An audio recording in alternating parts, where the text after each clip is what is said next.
against Mount Zion and Jerusalem, he will say, I will punish the king of Assyria for the willful pride of his heart and the haughty look in his eyes. For he says, by the strength of my hand I have done this, and by my wisdom, because I have understanding.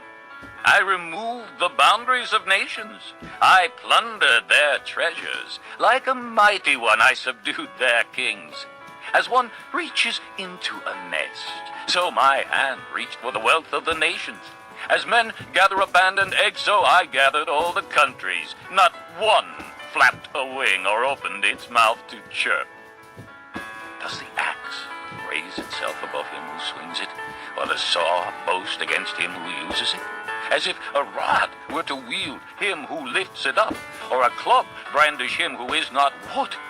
Therefore the Lord Almighty, will send a wasting disease upon his sturdy warriors. Under his pomp a fire will be kindled like a blazing flame. The light of Israel will become a fire, their Holy One a flame. In a single day it will burn and consume his thorns and his briars. The splendor of his forests and fertile fields it will completely destroy, as when a sick man wastes away. And the remaining trees of his forests will be so few that a child could write them down. In that day, the remnant of Israel, the survivors of the house of Jacob, will no longer rely on him who struck them down, but will truly rely on the Lord, the Holy One of Israel. A remnant will return. A remnant of Jacob will return to the mighty God. Though your people, O Israel, be like the sand by the sea, only a remnant will return. Destruction has been decreed, overwhelming and righteous. The Lord Almighty, will carry out the destruction decreed upon the whole land. Therefore, this is what the Lord Almighty says. O my people who live in Zion, do not be afraid of the Assyrians, who beat you with a rod and lift up a club against you as Egypt did. Very soon my anger against you will end, and my wrath will be directed to their destruction. The Lord Almighty will lash them with a whip, as when he struck down Midian at the rock of Horeb, and he will raise his staff over the waters as he did in Egypt. In that day their burden will be lifted from your shoulders, their yoke from your neck.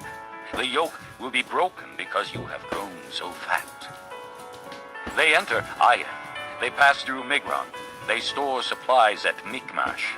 They go over the pass and say, we will camp overnight at Geba. Ramah trembles.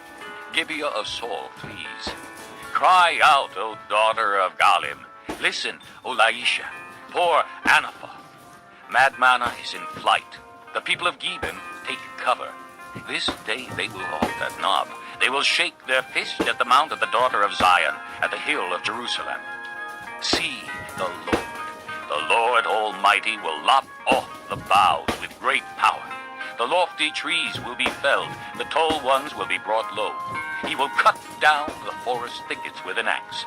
Lebanon will fall before the mighty one. Chapter 10. Woe to those who make unjust laws, to those who issue oppressive decrees to deprive the poor of their rights and withhold justice from the oppressed of my people, making widows their prey and robbing the fatherless.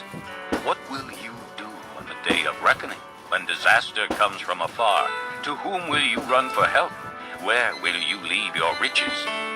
Nothing will remain but to cringe among the captives or fall among the slain.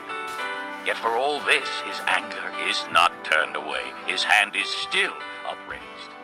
Woe to the Assyrian, the rod of my anger, in whose hand is the club of my wrath. I send him against a godless nation.